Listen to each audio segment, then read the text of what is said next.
ओम अस्य श्री ललिता सहस्रनाम स्तोत्रमाला मंत्रस्य वसिन्यादि वाग्देवता ऋषयः अनुष्टुप् छन्दः श्री ललिता परमेश्वरी देवता श्रीमद् वाग्भवकूटेति बीजं मध्यकूटेति शक्तिः शक्तिकूटेति कीलकं श्री ललिता महात्रिपुरसुन्दरी प्रसाद सिद्धिदारा चिंतित फलावाप्त्यर्थे पाठे विनियोगः। ध्यानम्। ओम सिन्दूरारुण विग्रहां त्रिनयनां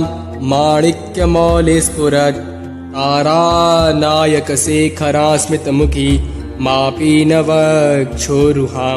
पाणिभ्यामलिपूर्णरत्नचषकं रक्तोत्पलं बिभ्रतिं सौम्यां रत्नकटस्थरक्तचरणां ध्यायेत् परामम्बिकाम्। ॐ अरुणां करुणातरङ्गिताक्षीं धृतपाशाङ्कुशपुष्पबाणचापां अणिमादिविरावृतां मयूखेरहमित्येव विभावये भवानीम्। ॐ ध्यायेत् पद्मासनस्थां विकसितवदनां पद्मपत्रायताक्षीं हेमाभां पीतवस्त्रां करकलितलसद्धेमपद्मां वराङ्गीं सर्वालङ्कारयुक्तां सततमभयदां भक्तनम्रां भवानीं श्रीविद्यां शान्तमूर्तिं सकलसुरनुतां सर्वसम्पत्प्रदात्रीम्। ॐ सकुङ्कुमविलेपनामलिकचुम्बिकस्तूरिकां समन्दहसितीक्षणां ससरचापपाशाङ्कुशाम् अशेषजनमोहिनी मरुणमाल्यभूषाम्बरां जपाकुसुमभासुरां जपविधौ स्मरेदम्बिकाम्। ॐ अथ श्री ललिता सहस्रनाम स्तोत्रम्। ॐ श्रीमाता श्रीमहाराज्ञी श्रीमत्सिंहासनेश्वरी चिदग्निकुण्डसम्भूता देवकार्यसमुद्यता उद्यद्भानुसहस्राभा चतुर्बाहुसमन्विता रागस्वरूपपाषाढ्या क्रोधाकाराङ्कुशोज्ज्वला मनोरूपेक्षुकोदण्डा पञ्चतन्मात्रसायका निजारुणप्रभापूरमज्जब्रह्माण्डमण्डला चम्पकाशोकपुन्नाग सौगन्धिकलसत्कचा उर्विन्दमणिश्रेणी कनत्कोटिरमण्डिता अष्टमी चन्द्रविभ्राज दलिकस्थलशोभिता मुखचन्द्रकलङ्काभ मृगनाभिविशेषिका वदनस्मरमाङ्गल्य गृहतोरणचिल्लिका वक्त्रलक्ष्मीपरिवाह चलन्मीनाभलोचना नवचम्पकपुष्पाभनासा दण्डविराजिता ताराकान्तितिरस्कारी नासाभरणभासुरा कदम्बमञ्जरी क्लिप्तकर्णपूरमनोहरा आटङ्कयुगलीभूततपनोडुपमण्डला अद्मरागशिलादर्श परिभावी कपोलभू नवविद्रुमबिम्बश्रीनेक्कारी दशरच्छदा शुद्धविद्याङ्कुराकार द्विजपङ्क्तिदयोज्ज्वला कर्पूरवीटिकामोद समाकर्षि दिगन्तरा निजसंलापमाधुर्य विनिर्भर्सितकच्छपि मन्दस्मितप्रभापूरमज्जत्कामेशमानसा अनाकलितसादृश्य चिबुकश्रीविराजिता कामेशबद्धमाङ्गल्यसूत्रशोभितकन्धरा कनकाङ्गदकेयूरकमनीयभुजान्विता रत्नग्रैवेयचिन्ताकल्लोलमुक्ता फलान्विता कामेश्वरप्रेमरत्नमणिप्रतिपणस्तनी नाभ्यालवालरोमाली लताफलकुचद्वयी लक्षरोमलताधारतासमुन्नेयमध्यमा स्तनभारतलन्मध्यपट्टबन्धवलित्रया करुणारुणकौसुम्बवस्त्रभास्वत्कटितटी रत्नकिङ्किणिकारम्यरसनादामभूषिता कामेशज्ञातसौभाग्यमार्दवोरुद्वयान्विता माणिक्यमुकुटाकारजानुद्वयविराजिता इन्द्रगोपपरेक्षिप्तस्मरतूणा भजङ्गिका गूढगुल्फा कुर्मपृष्ठ जैष्णुप्रपदान्विता नखदीदिति सच्छन्न नमज्जनतमो गुणा पदद्वयप्रभाजाल पराकृतसरोरुहा सिञ्जान मणिमञ्जीर मण्डित श्रीपदाम्बुजा मराली मन्दगमना महालावण्यसेवदी सर्वारूढानवद्यांगी सर्वाभरणभूषिता शिवकामेश्वराङ्कस्था शिवा स्वाधीनवल्लभा सुमेरुशृङ्गमध्यस्था श्रीमन्नगरनायिका चिन्तामणिगृहान्तस्था ब्रह्मासनस्थिता महापद्माटवी संस्था कदम्बवनवासिनी सुधासागरमध्यस्था कामाक्षी कामदायिनी देवर्षिगणसङ्घातस्तूयमानात्मवैभवा भण्डासुरवधोद्युक्तशक्तिसेना समन्विता सम्पत्करी समारूढ सिन्धुरव्रजसेविता अश्वारूढाधिष्ठिता स्वकोटिकोटिभिरावृता चक्रराजरथारूढ सर्वायुधपरिस्थिता गेयचक्ररथारूढ मन्त्रिणी परिसेविता गिरिचक्ररथारूढ दण्डनाथा पुरस्कृता ज्वालामालिनिका क्षिप्त वह्निप्राकारमध्यगा भण्डसैन्यवधोद्युक्त शक्तिविक्रमहर्षिता नित्यापराक्रमाटोपनिरीक्षणसमुत्सुका भण्डपुत्रवधोद्युक्त बाला विक्रमनन्दिता मन्त्रिण्यम्बा विरचित विसङ्गवदतोषिता विशुक्रप्राणहरण वाराही वीर्यनन्दिता कामेश्वरमुखालोककल्पित श्रीगणेश्वरा महागणेशनिर्भिन्न विघ्नयन्त्रप्रहर्षिता भण्डासुरेन्द्रनिर्मुक्त शस्त्रप्रत्यस्त्रवर्षिणी कराङ्गुलिनखोत्पन्न नारायणदशाकृति महापाशुपतास्त्राग्निर्दग्धासुरसैनिका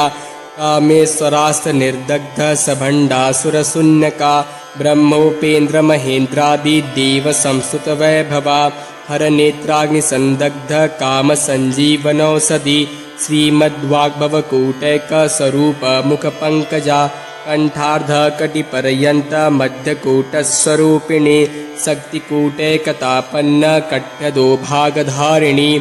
मूलमन्त्रात्मिका मूलकूटत्रयकलेवरा कुलामृतैकरसिका कुलसङ्केतपालिनी कुलाङ्गना कुलान्तस्था कौलिनी कुलयोगिनी अकुला समयान्तस्था समयाचारतत्परा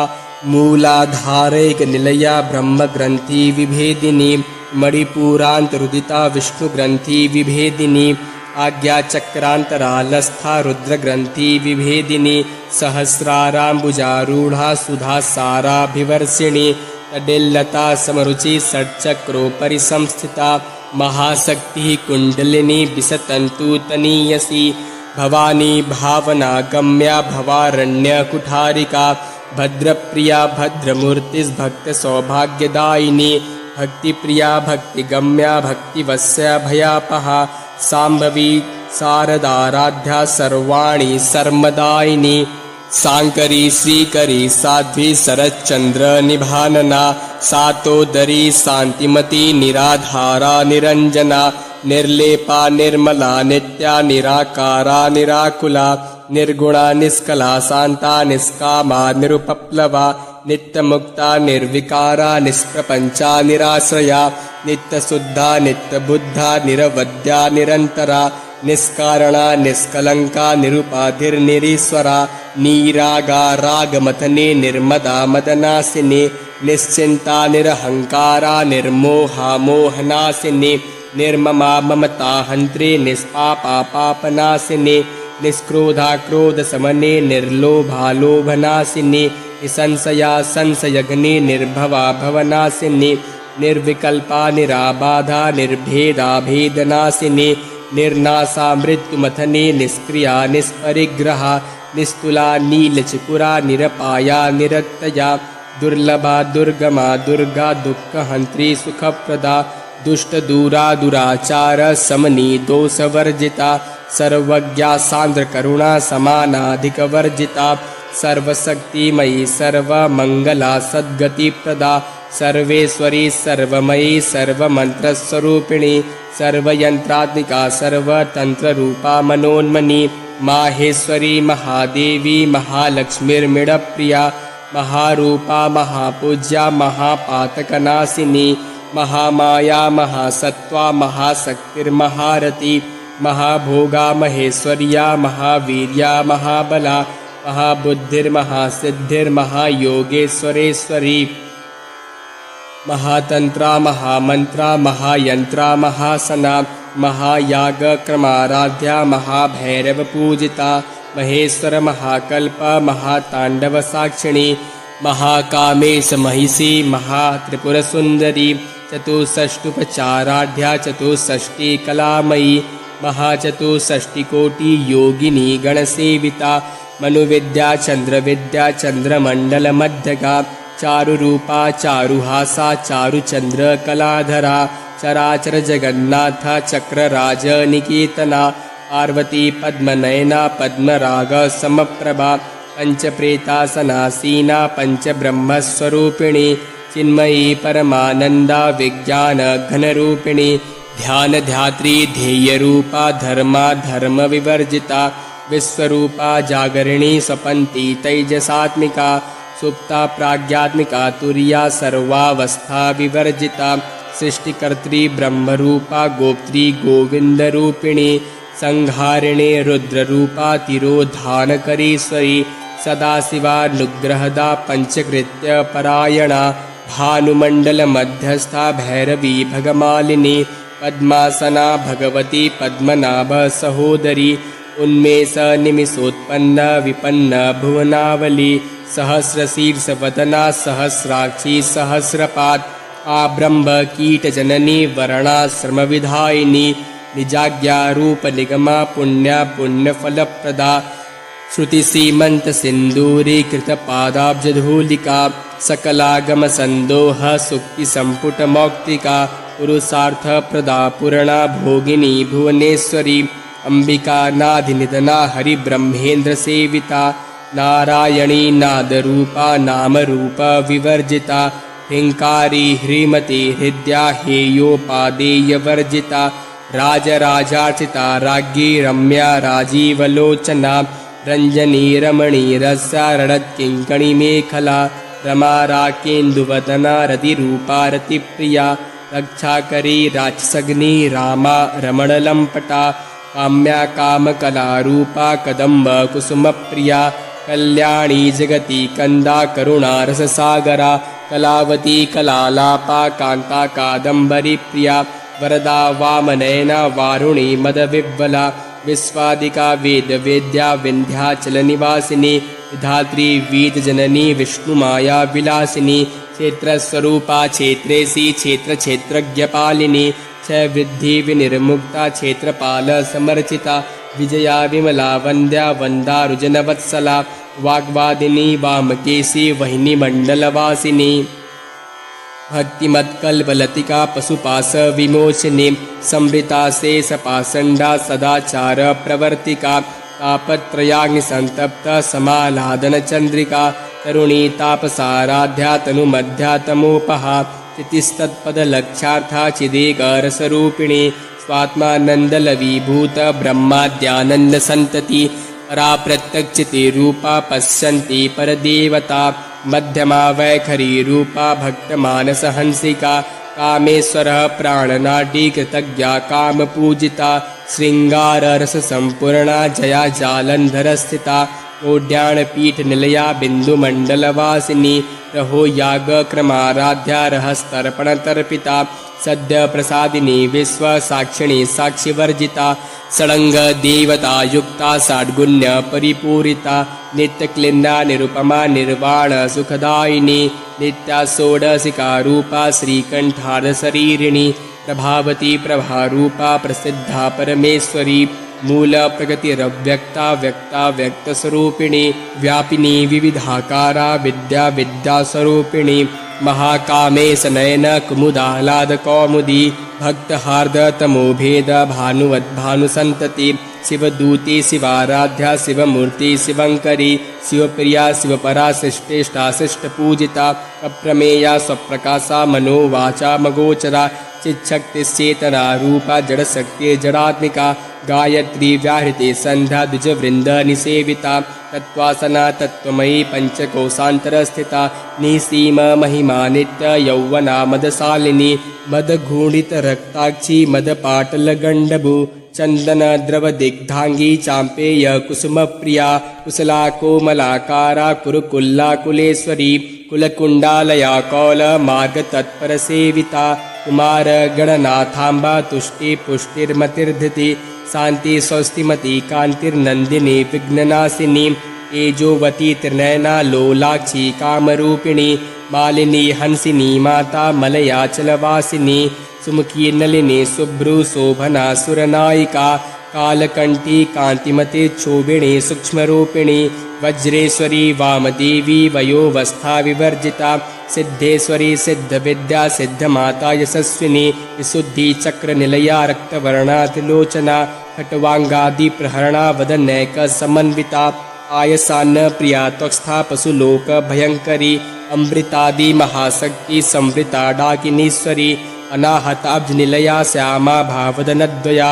दंशोज्ज्वला चमालादिधरा रुद्रसंस्थिता कालरात्र्यादिशक्त्योघवृता स्निग्धोदनप्रिया महावीरेन्द्रवरदा राकिण्यम्बा स्वरूपिणी मणिपूराब्जनिलया वदनत्रयसंयुता वज्रादिकायुधोपेता डामरयादिविरावृता रक्तवर्णा मांसनिष्ठा गुडान प्रीतमानसा समस्तभक्तसुखदा लाकिन्यम्बा स्वरूपिणी स्वादिष्ठाना भुजगता चतुर्वक्त्र मनोहरा शूलाद्यायुध संपन्ना पीतवर्णातिगर्विता मेदोनिष्ठा मधुप्रीता बन्दिन्यादिसमन्विता दग्धन्यासक्तहृदया काकिनी रूपधारिणी मूलाधाराम्बुजारूढ़ा पंचवक्त्रास्ति संस्थिता अंकुशादि प्रहरणा वरदादि निसेविता मुद्गोदनासक्तचित्ता साकिन्यम्बा स्वरूपिणी आज्ञाचक्राब्जनिलया शुक्लवर्णाषडानना मज्जा संस्था हंसवती मुख्यशक्ति समन्विता हरिद्रानैकरसिका हाकिनी रूपधारिणी सहस्रदलपद्मस्था सर्ववर्णोपशोभिता सर्वायुधधरा शुक्ल संस्थिता सर्वतोमुखी सर्वोदन प्रीतचित्ता याकिन्यम्बा स्वरूपिणी स्वाहा स्वधा मतिर्मेधा श्रुति स्मृतिरनुत्तमा पुण्यकीर्ति पुण्यलभ्य पुण्य श्रवणकीर्तना कुलोमजार्चिता बन्धमोचनी बरबरालका विमर्श रूपिणी विद्या वियदादि जगत्प्रसू सर्वव्याधि प्रशमनी सर्वमृत्युनिवारिणी अग्रगण्या चिन्तरूपा कलिकल्मषनाशिनी कात्यायनी कालहन्त्री कमलाक्ष निसेविता ताम्बूलपूरितमुखी दाडिमी कुसुमप्रभा मृगाक्षी मोहिनी मुख्या मृणानी मित्ररूपिणी नित्यतृप्ता भक्तनिधिर्नियन्त्री निखिलेश्वरी मैत्रादिवासना लभ्या महाप्रलयसाक्षिणी पराशक्ति परानिष्ठा प्रज्ञान घनरूपिणी माध्वीपानालसा मत्ता मातृका वर्णरूपिणी महाकैलास निलया मृणाल मृदुदुर्लता महनीया दया मूर्तिस्महासाम्राज्यशालिनी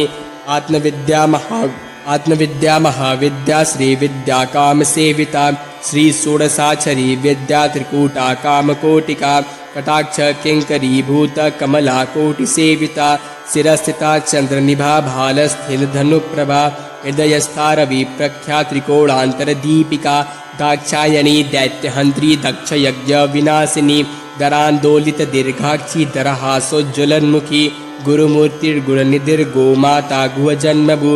देवेशी दंडनीतिष्ठा दहराकाशरूपिणी प्रतिपन्मुख्यराकांत तिथिमंडलपूजिता कलात्मिका कलानाथा काव्यालाप विनोदिनी सचाम्बरमा वाणी सभ्य दक्षिण सेविता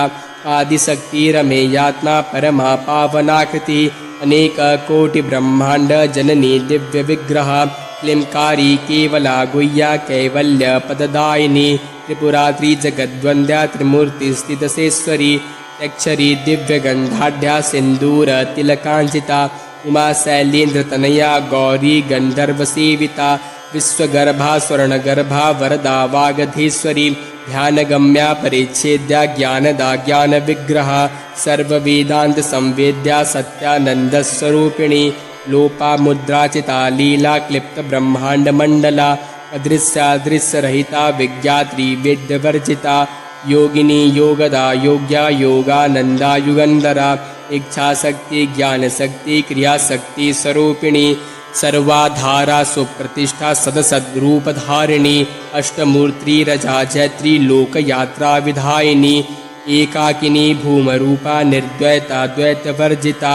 अन्नदा वसुधा वृद्धा ब्रह्मात्मैक्य स्वरूपिणी बृहति ब्राह्मणी ब्राह्मी ब्रह्मानंद्या बलिप्रिया भासारूपा बृहत्सेना भावा भावविवर्जिता सुखाराध्या शुभकरी शोभना सुलभागति राजराजेश्वरी राज्यदायिनी राज्यवल्लभा राजत्कृपा राजपीठ निवेशित निजासिता राज्यलक्ष्मी कोसनाथा चतुरंग बलेश्वरी साम्राज्यदायिनी सत्य संधा सागर मेखला दीक्षिता दैत्य समनी सर्वलोकवसंकरी सर्वार्थदात्री सावित्री सच्चिदानंद रूपिणी देश काला परिच्छिन्ना सर्वगा सर्वमोहिनी सरस्वती शास्त्रमयी गुहाम्बा गुह्य रूपिणी सर्वोपाधि विनिर्मुक्ता सदा शिवपतिव्रता संप्रदायेश्वरी साध्वी गुरुमंडल रूपिणी कुलोत्तीर्णा भगाराध्या माया मधुमती मही गणाम्बा गुह्यकाराध्या कोमलांगी गुरुप्रिया स्वतंत्रा सर्वतंत्रेसी दक्षिणामूर्तिरूपिणी सनकादि समाराध्या शिवज्ञान प्रदायिनी चित्कलानंद कलिका प्रेम रूपा प्रियंकरी नाम पारायण प्रीतानंदी विद्या नटेश्वरी मिथ्या जगदधिष्ठाना मुक्तिदा मुक्तिरूपिणी लास्यप्रिया लयकरी लज्जारंभादिवंदिता कवदा वसुधा वृष्टि पापारण्यतवानला दौर्भाग्यतूलबातूला जराध्वांतर विप्रभा भाग्याब्धि चंद्रिका भक्त चित्तकेकी घना घना रोग पर्वत दंभोलिर्मृत्यु दारु कुठारिका महेश्वरी महाकाली महाग्रासा महासना अपर्णा चंडिका चंड मुंडा सुरनिसूदिनी क्षराक्षरात्मिका सर्व लोकेशी विश्वधारिणी त्रिवर्ग दात्री सुभगा त्र्यंबका त्रिगुणात्मिका स्वर्गापवर्गदा शुद्धा जपा पुष्प निभाकृति ओजोवती द्युतिधरा यज्ञरूपा प्रियव्रता दुराराध्या दुराधरसा पाटली कुसुमप्रिया महती मेरुनिलया मंदार कुसुमप्रिया वीराराध्या विराड्रूपा विरजा विश्वतोमुखी प्रत्यगरूपा पराकाशा प्राणदा प्राणरूपिणी मार्तांड भैरवाराध्या मंत्रिणी नैस्त्यराजदु त्रिपुरेशी जयत्सेना निस्त्रे गुण्या परापरा सत्यज्ञानानंदरूपा सामरस्य परायणा कपर्दिनी कलामाला कामधुक्कामरूपिणी कलानिधि काव्यकला रसज्ञा रससेवधी पुष्टा पुरातना पूज्या पुष्करा पुष्करेक्षणा परम ज्योति परम धाम परमाणु परात्परा पासहस्ता पासहंत्री परमंत्र विभेदिनी मूर्ता मूर्ता नित्यतृप्ता मुनिमानसहंसिका सत्यव्रता सत्यरूपा सर्वान्तर्यामिणी सती ब्रह्माणि ब्रह्मजननी बहुरूपा बुधार्चिता रसवृत्री प्रचंडाज्ञा प्रतिष्ठा प्रकटाकृति प्राणेश्वरी प्राणदात्री पंचाशत्पीठरूपिणी श्रृंखला विविक्तस्था वीरमाता व्रियत्प्रसुः मुकुंदा मुक्तिनिलया मूलविग्रहरूपिणी भावज्ञा भवरोगगनी भवचक्र प्रवर्तिनी छंदसारा शास्त्रसारा मंत्रसारा तलोदरी उदारकीर्तिरुद्दाम वैभवा वर्णरूपिणी जन्म मृत्यु जरा तप्त जन विश्रांतदायिनी सर्वोपनिषद उद्घुष्टा शांत्यतीता कलात्मिका गंभीरा गगनांतस्था गर्भिता गानलोलुपा कल्पना रहिता काष्ठा कांता कांतार्ध विग्रहा कार्य कारण निर्मुक्ता कामकेलितरंगिता कनत कनकताटंका लीला विग्रह धारिणी अजाक्षय विनिर्मुक्ता मुग्धा क्षिप्र प्रसादिनी अंतर्मुख समाराध्या बहिर्मुख सुदुर्लभा त्रयी त्रिवर्ग निलया त्रिस्था त्रिपुलमालिनी निरामया निरालंबा स्वात्मा रामा सुधासती संसार पंक निर्मग्न समुद्धरण पंडिता यज्ञ प्रिया यज्ञकर्त्री यजमान स्वरूपिणी धर्माधारा धनाध्यक्षा धन धान्य विवर्धिनी विप्रप्रिया विप्ररूपा विश्वभ्रमणकारिणी विश्वग्रासा विद्रुमाभा वैष्णवी विष्णुरूपिणी अयो निर्योनि निलया कूटस्थाकुलरूपिणी वीरगोष्ठी प्रिया वीरा नैष्क्रम्यानादरूपिणी विज्ञान कलना कल्या विदग्धा बैंदवासना तत्वादिका तत्वमयी तत्वमर्थस्वरूपिणी सामगान प्रिया सौम्या सदा शिवकुटुम्बिनी सभ्यापसभ्य मार्गस्था सर्वा पदवी निवारिणी स्वस्था स्वभाव मधुरा धीरा धीर समर्चिता चैतन्यार्घ समाराध्या चैतन्य कुसुम प्रिया सदोदिता सदा तुष्टा तरुणादित्य पाटला दक्षिणा दक्षिणाराध्या दरस्मेर मुखाम्बुजा कौलिनी केवला नर्घ्य कैवल्य पददायिनी स्तोत्र प्रिया स्तुतिमती श्रुति संस्तुत वैभवा मनस्विनी मानवती महेशी मंगलाकृति विश्वमाता जगद्धात्री विशालाक्षी विरागिणी प्रगल्भा परमोदारा परामोदा मनोमयी व्योमकेशी विमानस्था वज्रिणी वामकेश्वरी पंचयज्ञ प्रिया पंच प्रेत मंचाधिसायिनी पंचमी पंचभूतेशी पंचसंख्योपचारिणी शाश्वती शाश्वतैश्वर्या सर्मदा शंभुमोहिनी धरा धरा सुता धन्या धर्मिणी धर्मवर्धिनी लोकातीता गुणातीता सर्वातीता समात्मिका बंधुका कुसुम प्रख्या बाला लीला विनोदिनी सुमंगली सुखकरी सुवेशाढ्या सुवासिनी सुवासिन्यर्चन प्रीता शोभना शुद्ध मानसा बिंदुतर्पण संतुष्टा पूर्वजा त्रिपुरांबिका दशमुद्रा समाराध्या त्रिपुरा श्रीवशंकरी ज्ञानमुद्रा ज्ञानगम्या ज्ञानज्ञेयस्वरूपिणी योनिमुद्रा त्रिखंडेशी त्रिगुणांबा त्रिकोडगा अनघाद्भूत चारित्रा वांछितार्थप्रदायिनी अभ्यासाति सयज्ञाता षडद्भातीतरूपिणी अव्याज करुणामूर्तिरज्ञानध्वान्तदीपिका आबाल गोप विदिता सर्वानुल्लंघ शासना श्रीचक्रराजनिलया श्रीमत् त्रिपुरसुंदरी श्री शिवा शिव शक्त्यख्य रूपिणी ललितांबिका एवं श्री ललिता देव्या नाम्नां सहस्रकं जगुः। ओम जय जय श्री ब्रह्मांड पुराणे उत्तरखंडे श्री हैग्रीवागस्त्य संवादे श्री ललिता सहस्रनाम स्तोत्रम कथनम दिव्यार्पणमस्तु दिव्ये नमः।